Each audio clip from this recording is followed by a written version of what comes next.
Bonjour les amis. Aujourd'hui, j'aimerais vous partager quelques observations à partir de la réunion annuelle de tous les évêques du Canada. On se rassemble 75, 80 et pour parler ensemble et être informés ensemble de choses importantes dans la vie d'Église.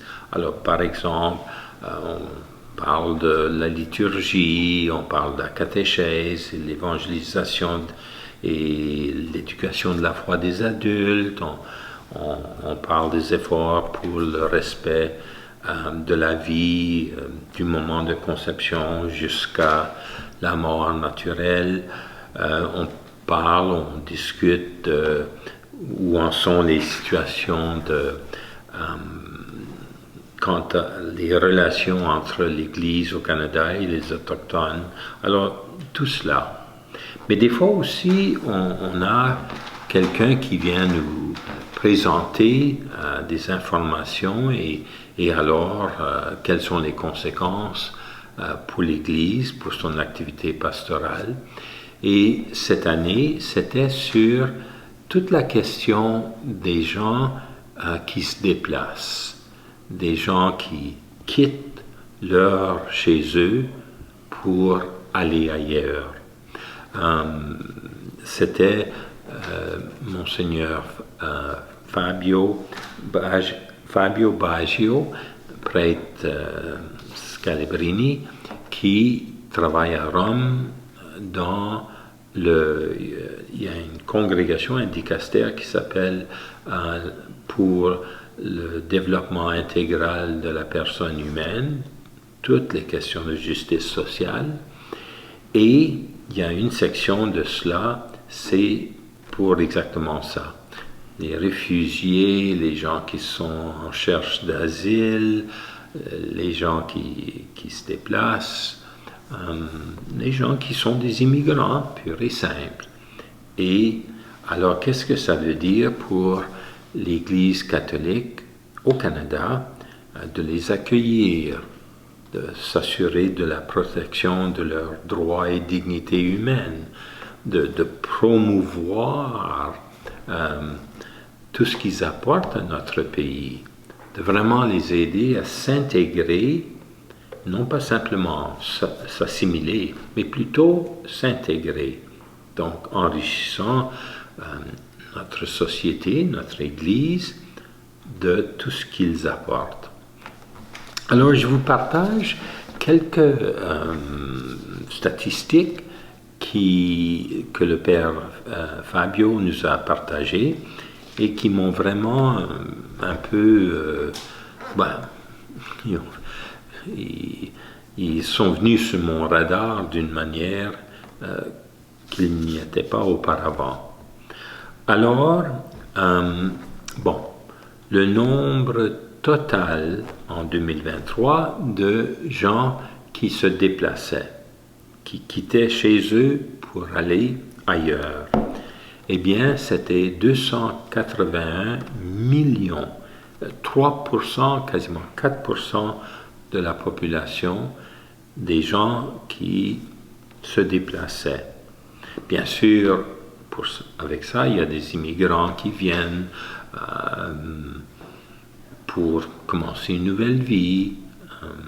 Mais parmi ce nombre-là aussi, il y a beaucoup de gens qui, c'est pas leur choix de se déplacer, mais c'est les guerres, les violences,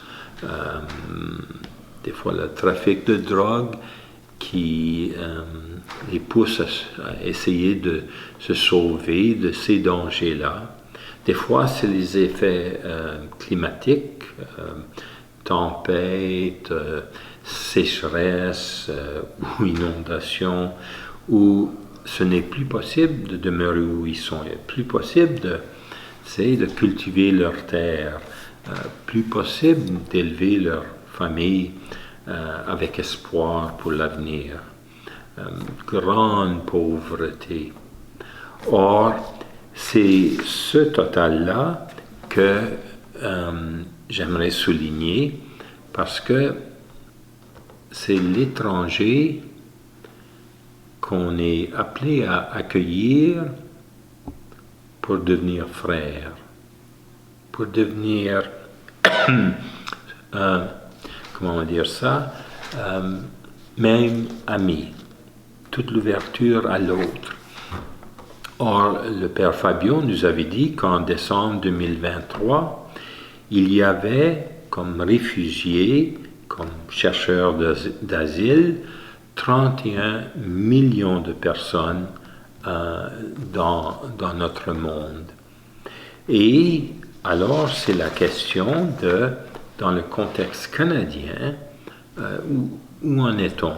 Ben, d'abord, en termes de recevoir des gens d'ailleurs, tous les gens qui se déplacent, immigrants, réfugiés, eh bien, dans la population canadienne, il y a 23% des Canadiens qui sont nés ailleurs qu'au Canada, qui se sont déplacés pour venir au Canada.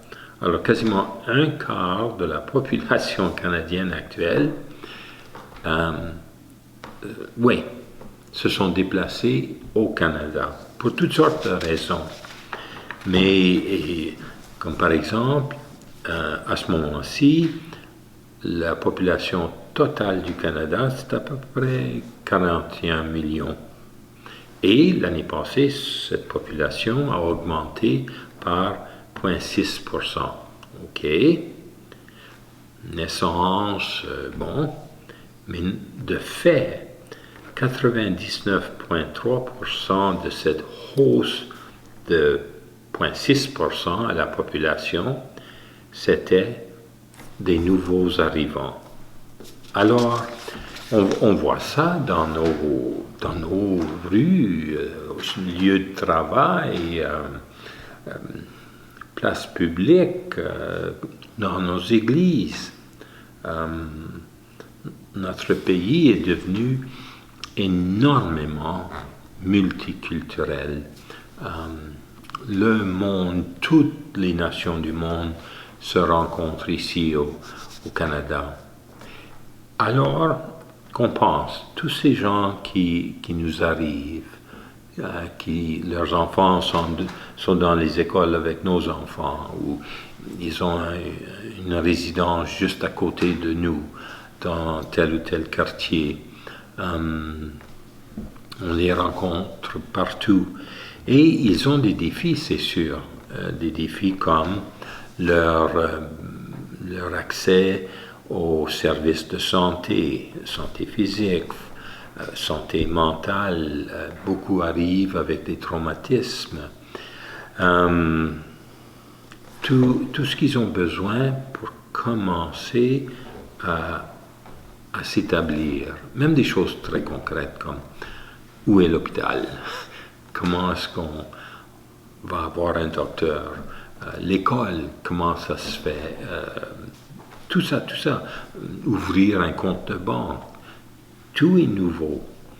Et bien des nouveaux arrivants sont avec un niveau de vie, un niveau de revenu pas mal bas.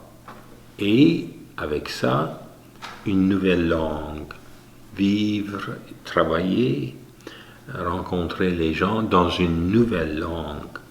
Et on voit pas, on ne mesure pas nécessairement leur expérience, leur éducation, ce qu'ils ont accompli déjà dans la vie.